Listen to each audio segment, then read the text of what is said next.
难得，就是我们线下相聚，第第一次3个人一起。对，然后我是 Vitus，Hello， 我是秀生，秀生很难得愿意出镜，我真的很感动了，我都要哭了。我们都要哭了，真的邀请他到很不容易，所以建大这一集你一定要给我认真听。对，所以我们今天就主要是来做一期闲聊嘛，因为我觉得很难得。然后我们就可以聊一下说，之前大家就是在我们今天相遇之前，我们各自是一个什么样的状态，然后就是说，那从今天开始往后，我们有什么愿景啊，或者是感受到的一些能量啊、震动啊，什么就是灵性 spiritual 上的东西。当然，现场的朋友也可以问我们问题。我们对还有现场观众 Welcome to ask us anything 。对，然后我觉得这样很好，就是说，如果我们过很多年以后再回来看的时候，其实可以感觉到说当下我们自己是一个什么样子的状态，然后我们现在此时此刻对自己的期许，那在未来有没有又成为一个什么样子的，就是标杆啊，或者是愿景版有没有成真啊，或者是那个时候的我们再回来看自己说，我们又成长了多少？那我们可以每年拍一个对啊，我们就是每年都要去旅行啊，每年都要去旅行。对，所以谁先来？姐姐是。你们的愿景版已经做完了吗？好，你还做吗？你没有做今年愿景版？不是说你的愿景版不是有很多 component 的吗？很多项，你们都已经做完了。不是爱自己的时候就做了吗？对，就是说。你今年有愿景版吗？我还在做那一年，因为我还没有做到完。那你的愿景版是？我的愿景版是那种，就是我给我自己做的愿景版是5到10年的，就不是大方向类型，就是想说我想要这个，可是没有到说很具体的。对，想说要在几个月里面要做到这个，这样。那这也很有趣。那你做愿景版的方式是什么？就那时候做爱自己那个的时候去做了一直，可是那个时候就觉得那个还够用。就觉得说还有一些东西还是想要 ，OK， 所以就一直用到现在。那当时你的愿景版是一个什么样的愿景版？可以分享吗？对，可以啊，就是中间就是蓝带，就是占比就差不多60%。那已经实现了。对，就是在这2年就做完了嘛。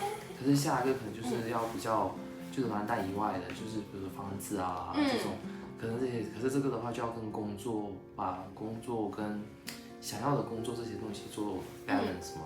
所以就是有点像是人生的 settlement。对，是下一个阶段的感觉吧。所以会变。对啊。可是我没有想到说你们是把每个 component 都已经做完了。我们做愿景版的方式可能不太一样。你们是一年一年做的吗？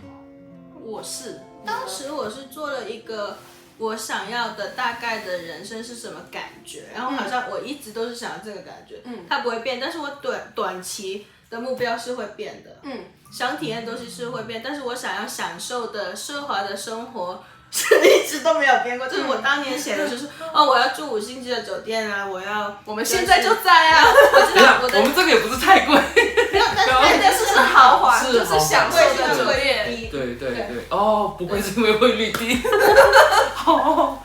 就是那种感觉就是要经常去 SPA 那种感觉是从来没有变过，但是可能我想玩的游戏会变。我可以分享我之前2020年的时候就第一次知道说要上爱自己的时候，我的愿景版是我希望成为一个可以说出自己声音的人。因为我那个时候是完全没有办法讲话，然后就很害怕被攻击，然后很害怕自己讲话讲不对，然后又有很多的条条框框或者是完美主义的标准在要求自己，所以那个时候完全没有办法表达。然后那个时候自己就希望自己成为一个坚定的人，然后成为一个可以说出自己身心就是说出自己声音的人，然后可以成为一个温柔的人。那个时候温柔，那你的很具体。对，不是温柔，你对温柔的概念是什么？因为我以前谁是你温柔的影像这样？不是，因为我以前就是被指骂，就是不叫被指骂，就是不是不温柔，是没人性。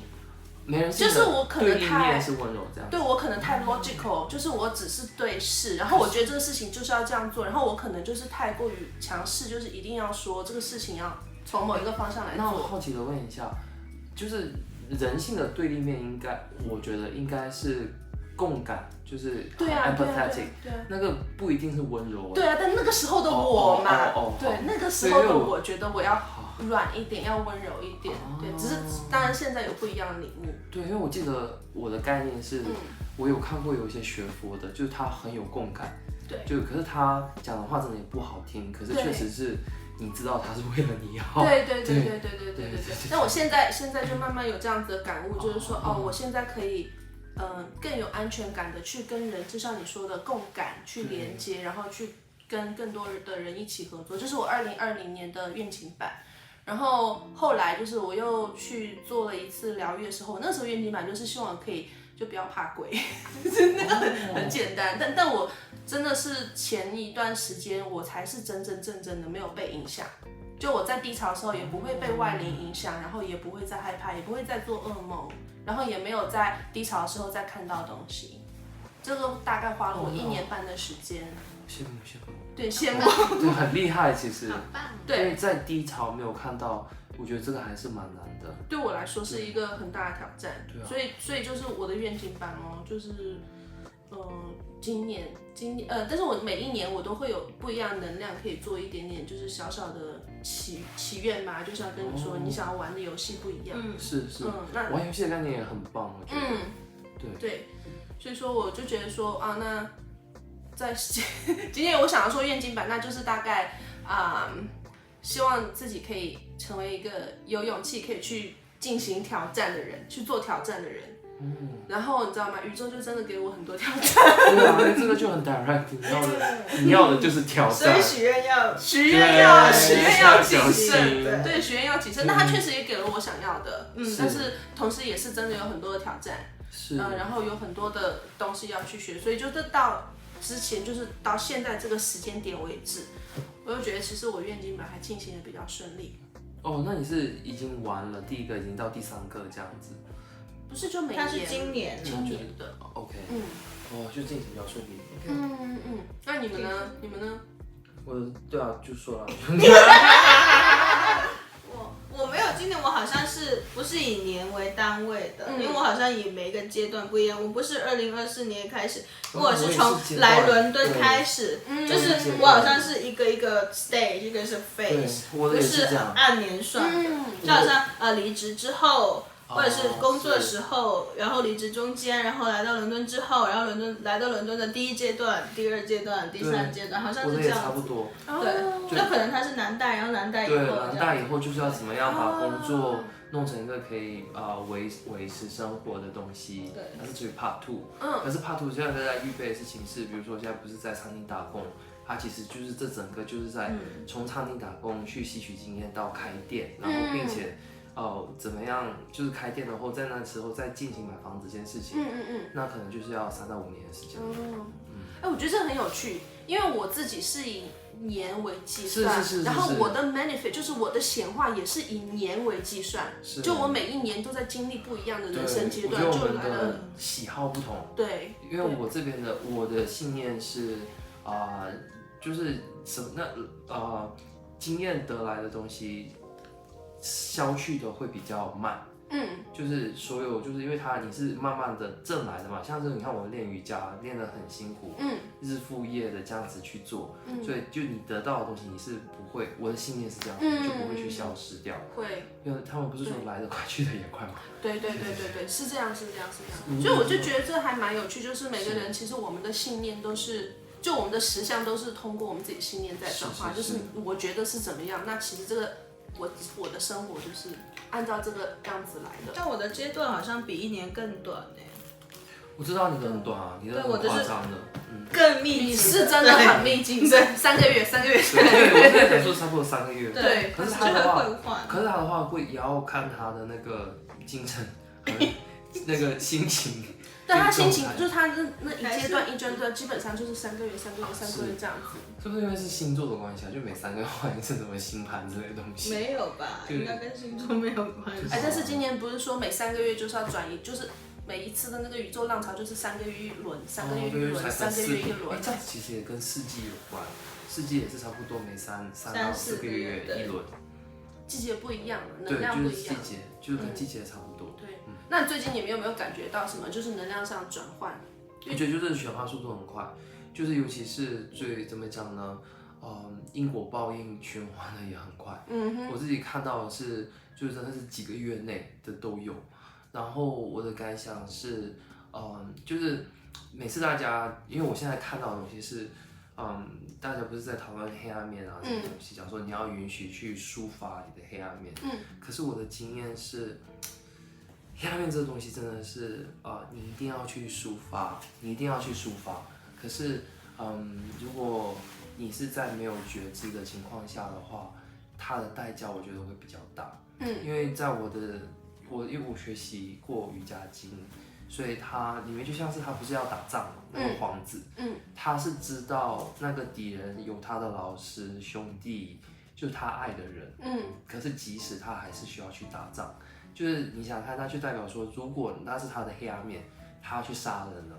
那个这么极端的情况下，他怎么去说服自己去杀人，并且他是知道他是要承担因果的，他还是得这么做。所以我后面不是告诉你说，我学瑜伽经的那个总结就是 ，You just gotta do what you gotta do。可是这个句子虽然很简单，可是它包含的思考其实很多。就是说你要有觉知。你是要负责任的，可是你付出的责任是什么？你可能现在不知道，你以后知道。可是对于你来说，什么是最重要的？你的感觉不会欺骗你，对吧？所以就是黑暗面。对，其实其实就是你要懂得跟它共存，可是你还是要知道，你要有觉知，说你的行动它是有因果的，或者是说，如果对方跟你处在同样的环境的话，其实用一点同理心就可以去发现，你处理这件事情的态度会变。就比如说，他可能也是有个 bad day，那你对于他的时候，你就会比较心软一点，可是你可能还是需要去做一件坏事。会，就是我对黑暗面我最近超有感，因为我前段时间我的黑暗面也是上来嘛，因为我的客户一直在不断的挑战我的底线，就是说了这个事情不能这样，他们就一定要这样子，然后我整个人就又变成那种很没有人性的人，也比较没有人性，就是我的这个黑暗面比较冷酷，比较就有点像是法律的那一种，就是这个事情就应该是这样子做，然后我可以把这个东西把他们就是推回到他们应该要做的那个样子，但同时那个时候的我不是一个很温柔的人。那时候我就是讲话就有点像是那种铁面无私型的，但我知道，我很清楚知道它是我的黑暗面。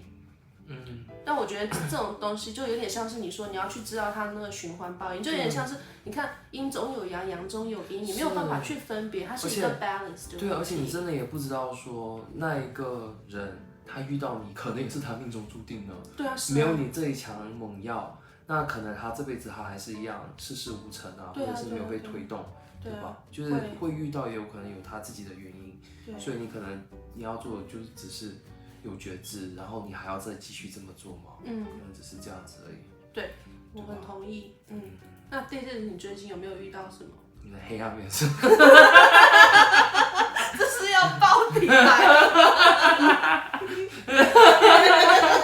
就是关于黑暗面的领悟。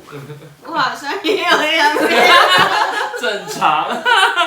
最近我们都是有点。那我最近的黑暗面就是我跟我的高龄生气了。你想不给你谈吗？就有生气，就是有一瞬间我觉得我会质疑说，到底我为什么要？我经常质疑不好意思。就我是第一次，然后我就觉得我怎么会这样子？因为我以前好像是一个很有信念的人，然后我就是因为有一件事情，就让我觉得到底是为什么？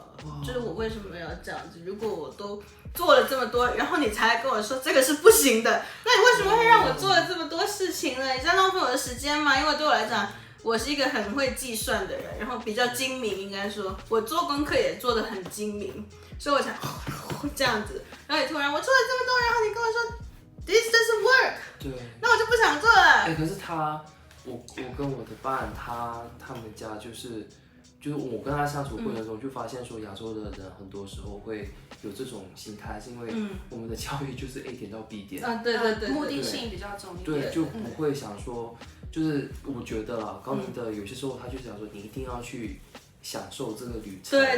对。可是在享受旅程这个东西本身会一开始的时候会有很大的排斥性，就是因为你是一个从小都被教导说你这么做你就会得到这个，它是一个就是好像1+1等于2 transactional 这种感觉，对吧？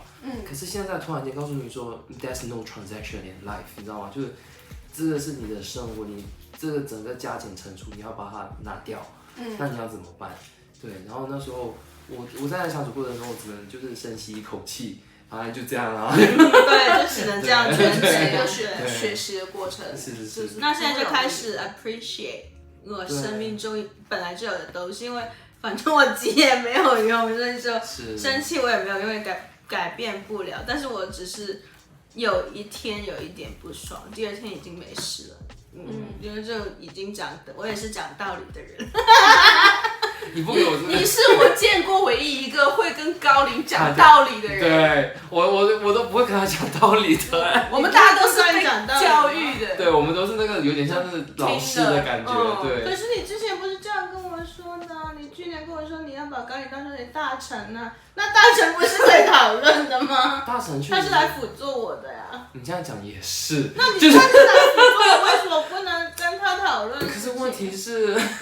就是用这大臣的心态，每个人都不同。因为宰相就是臣服这些，他其实你这样讲其实是也对。你跟我说，我觉得你很有道理哦，但是然后结果你现在你在看，因为我当时你说我好像坏学生，那不是很好，因为我经常会挑战，或者是故意做一些事情。那我现在就像是一个希望宰相来帮助我，那我也会告诉宰相，我希望你是怎么跟我工作相处啊。你这个态度其实是对的，就越想越对，是因为正常的，因为人生是自己过的，而不是让你的高龄去主导，所以让就是把它当成是宰相的话，可是有一线之隔是为什么君臣之间，就是你要多大的你的 ego 在哪里就很重要，就是你要有 ego， 你要懂得放下 ego 去听他给你的建议，同时你还是要有足够的 ego 去做自己的东西。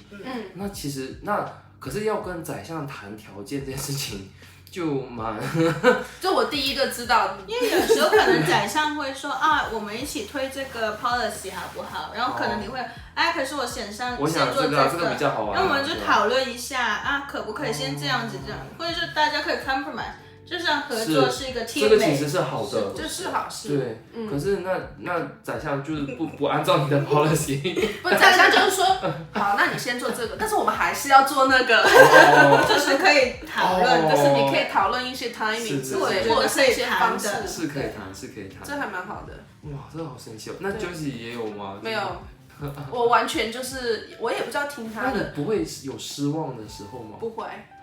因为我知道，我就是高龄就是我啊。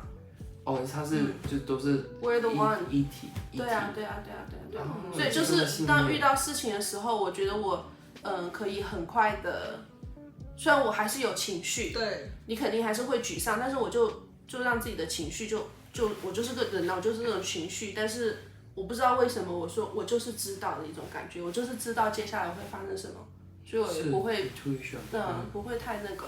不会再沉迷在就是情绪里面太久，以前会，现在不会。你是把它分割成情绪跟 intuition 这样子去看，感觉有点像是对，所以我没有遇到太多的那个。我的话是，我是静起来，我是把它分几块，一块是就是也是跟你就这种高龄，我有些时候也是会觉得，尤其是很累的时候，然后又看不到结果，然后又觉得说，怎么？感觉努力了这么多，对，这是我的感觉，对，然后就有一种，对，然后就有一种天哪，觉得你是不是骗我，或者对我有这样感觉，就好委屈，然后我觉得他玩弄我呢，对，被渣男欺骗的感觉，我觉得你们都是蛮高龄的男朋友，没有，后面，可是这个时候每次的时候，我因为几次都这样子，然后都会被有人家说，然后后面有一句声音就娓娓道来，你是不是傻呀？然后后面就有一种，然后就我可能就是很适合这种，就是这种算是被讨拍吗？我不懂算不算？是吧？我也不懂，反正你是不是傻？然后你说算了，就不要傻下去了。然后可是那个时候，每次当我听到这个你是不是傻，就开始有这个剧情，我察觉到就是我一定是累了。就是是时候要好好照顾自己，就不要再回到同样的区块，或者我进入到这个状态的时候，我可能会开始观察，就因为我知道我的 marking point， 一个是我看不到甜头，第二个是累，那我可能就要去看，假如说我要去找我为什么开始做这件事情，我的初心是什么，因为这里面一定有甜头，对，然后下个就是我有没有好好休息，那就是因为如果2个都有的话，我就可以走出来这个状态，对，我是属于好奇心比较重，就是我有时候看不到那个结果，但是我就想说，那我来试验看看，那试试看说这条路或者是我现在做这个事情，它会把我导向到哪里，然后我就不会太去纠结结果，我就是说我就努力去做，然后我来看看到底最后会发生什么事。可能我的个性是我看不到结果，就是在想，我已经进行到这里，如果我还没有，那我就提前退出，我就会觉得我不想浪费精力在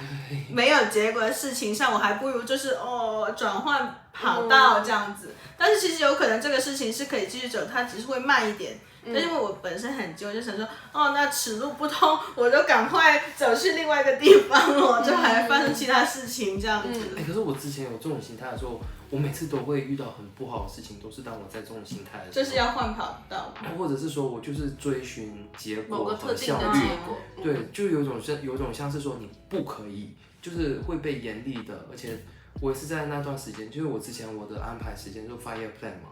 就是说这5年你们一定要达到这个，达到那个，达到那个，就全部都规划很好。可是也是在那时候就生病了，然后就是每次就是会计划就会故意的给我打翻，然后那时候就会发现说 ，OK， 就是我不可以这样子。然后后面就开始思考，是不是可能我比你要再 hardcore， 因为我可能对，因为如果我开始 plan 的话，那就变成我是完全没有。就是会一直做，就是会伤到身体。因为你可以很狠的对自己是我是不会对自己狠，我们都没办法的。像你练瑜伽都可以不吃饭，我就不行啊。没有那个要不吃饭的，因为你吃了会吐。所以我就不能理解啊，不是我家不能练啊，没办法开始。所以我的意思就是说，对，就是这样子。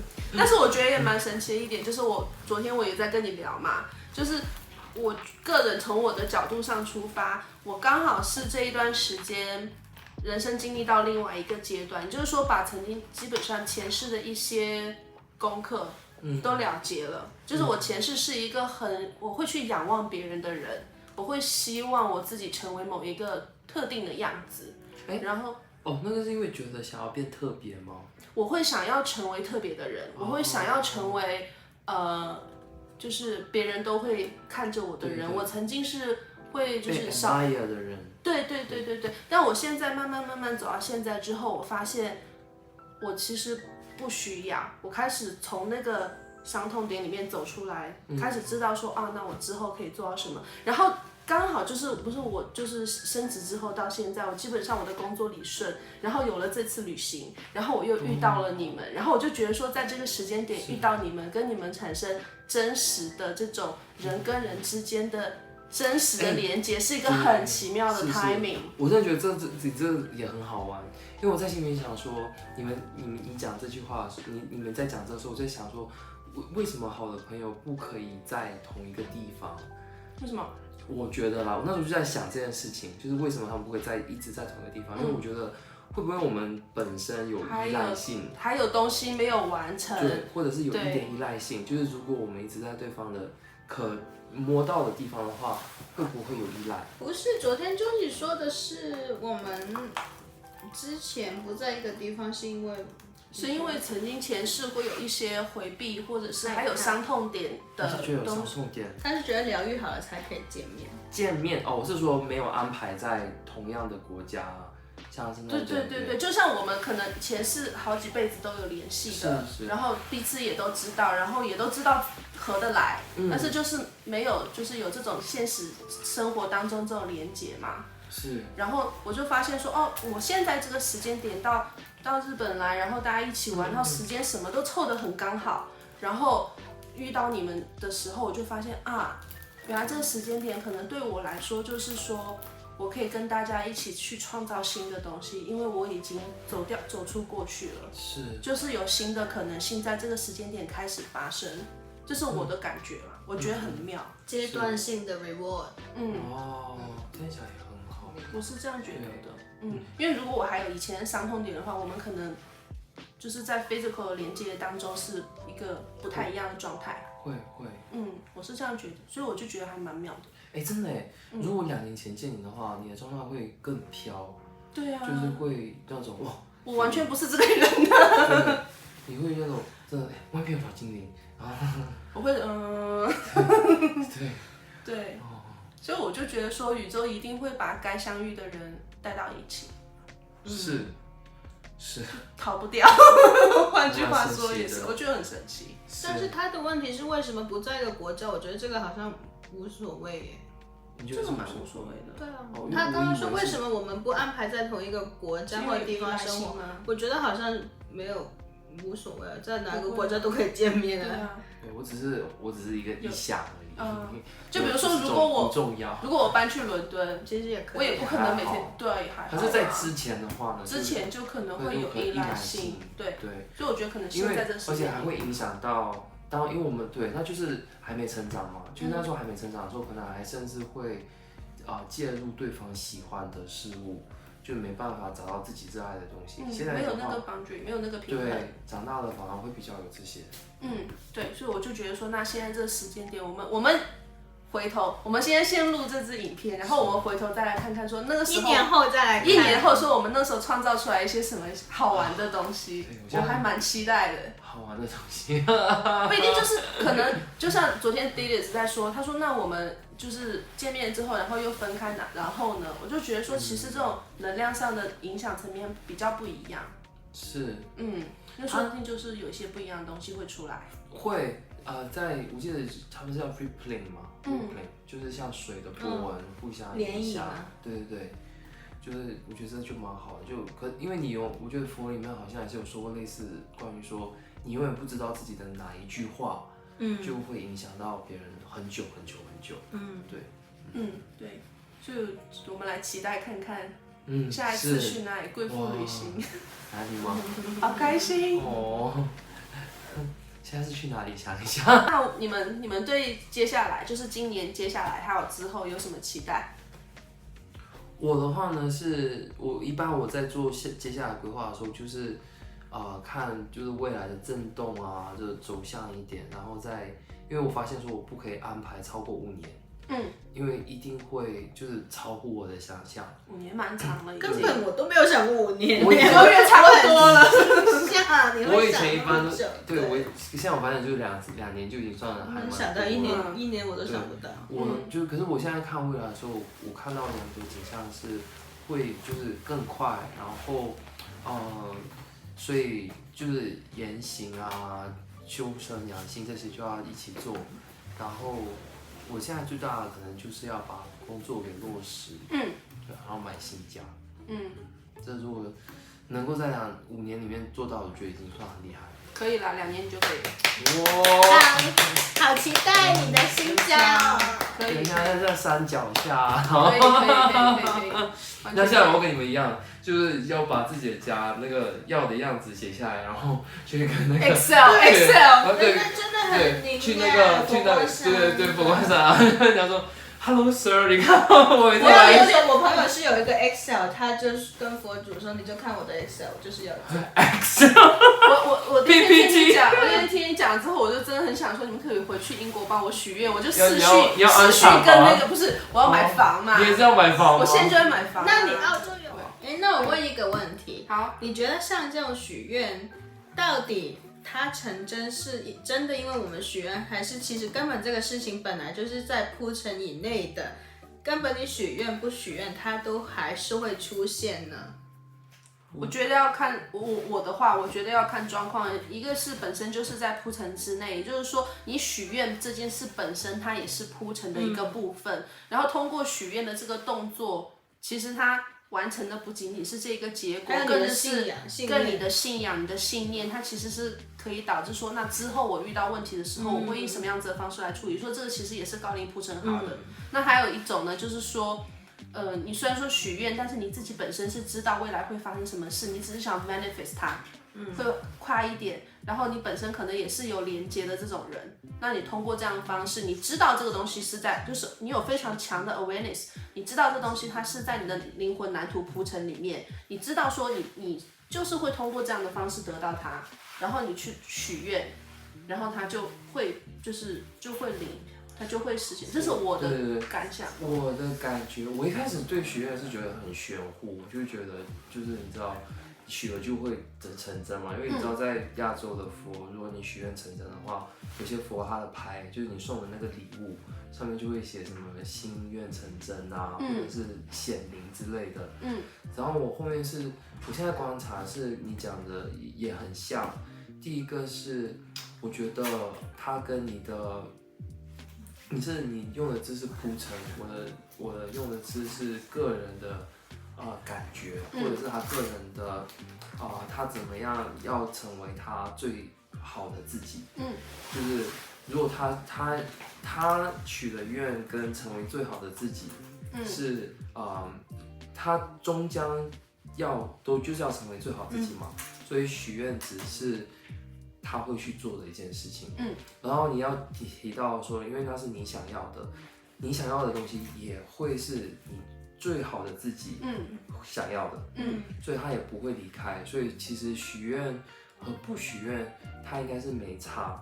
可是你许愿完了后呢，你调动的东西就不同了。就是你刚才也讲到，就是牵扯到的东西就是你怎么去达成你的愿望。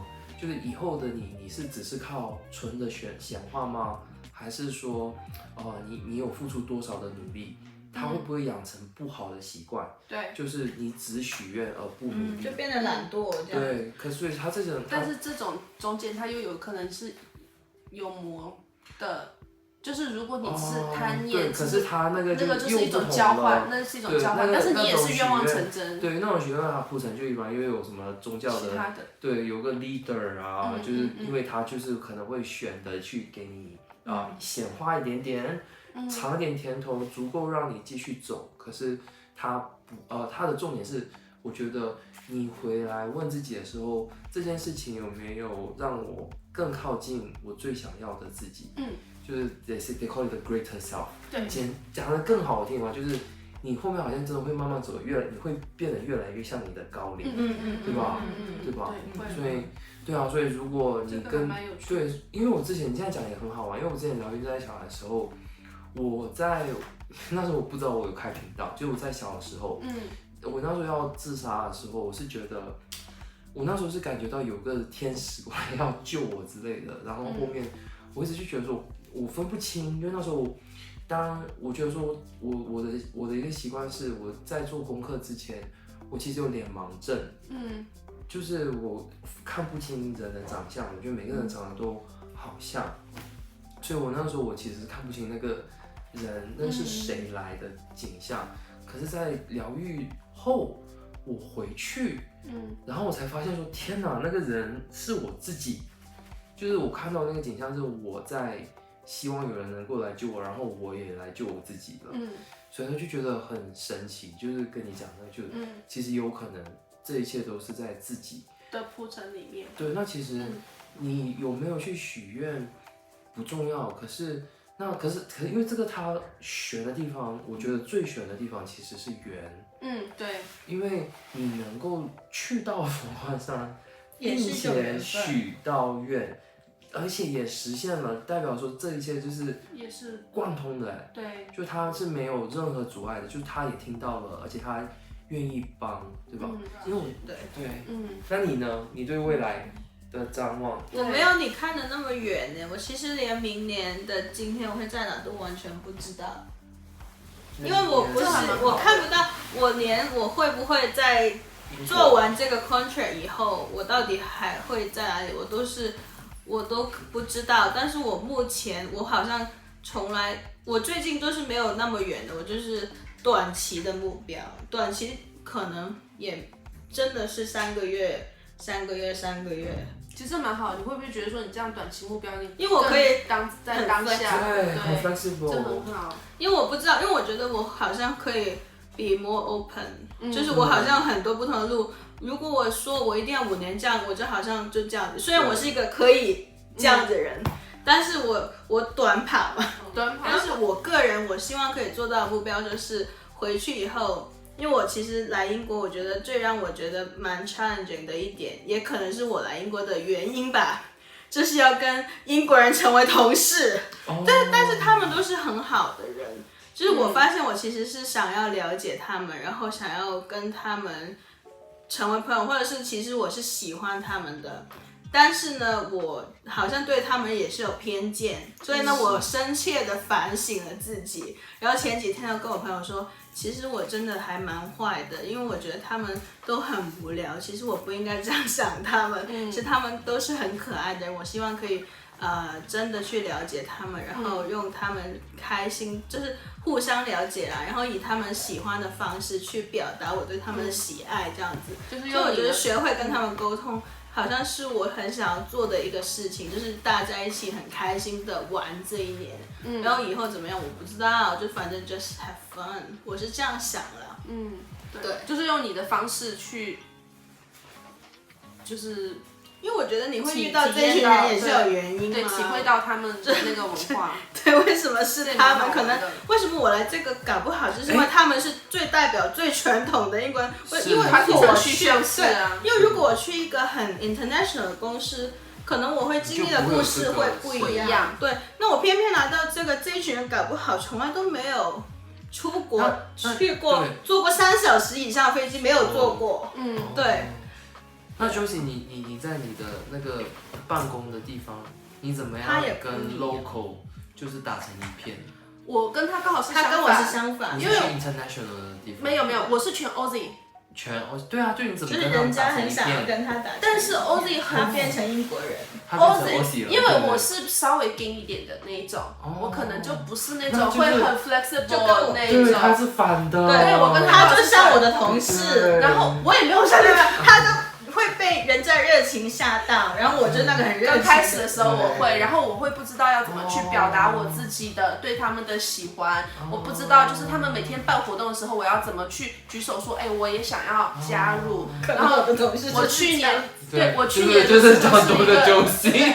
对，我去年是真的就是很积极的在跨越自己的这个恐惧，就是说有什么活动我来办，你要做什么我来帮你，然后就每天就说coffee， 然后我变成要叫大家一起去喝咖啡那个人。然后现在在我们公司，就是在我的组嘛，我全部都是 local， 就只有我一个是 international。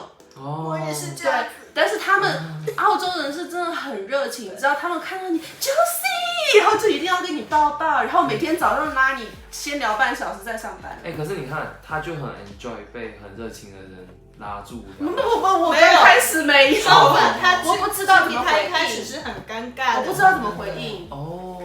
对，但是我要过程嘛。对，慢慢走出来。有点像那个有个梗图是那个有一只就是东西抱着一个那个。然后我就对，然后他说 You have to wait for it to kick in。对。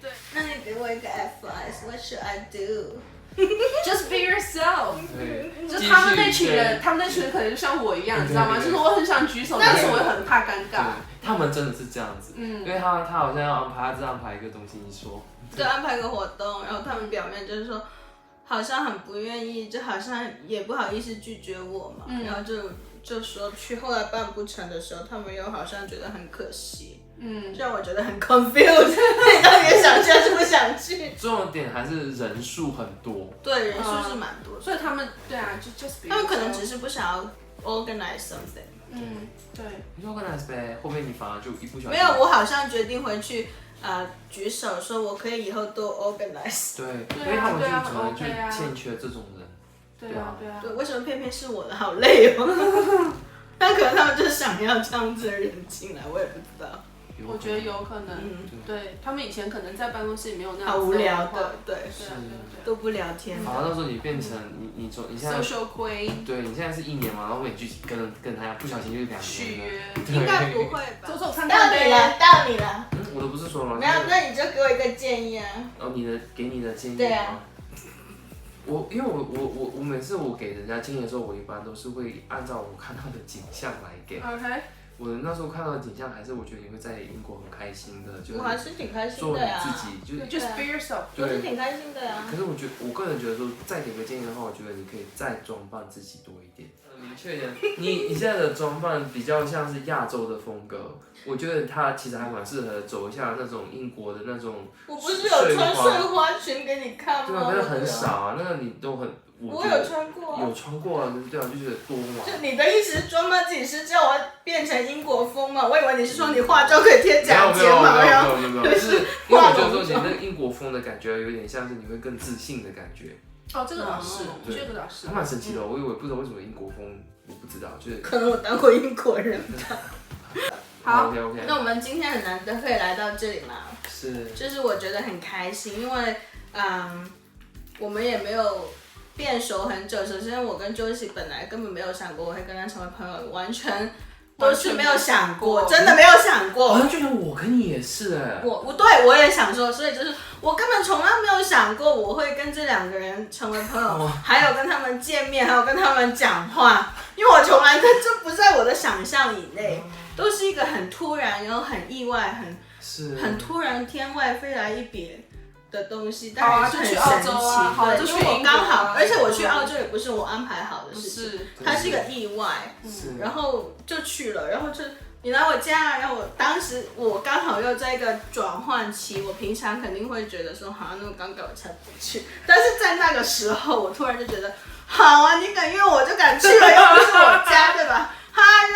我又不是我知道怕什么，对啊，那就去了，然后就这样子就成为朋友，所以我觉得很。你这样弄得我也就是我可以去你家吗？可以呀。我跟你讲，我可以帮你安宅，我家要买大房子。对，我可以帮你安宅。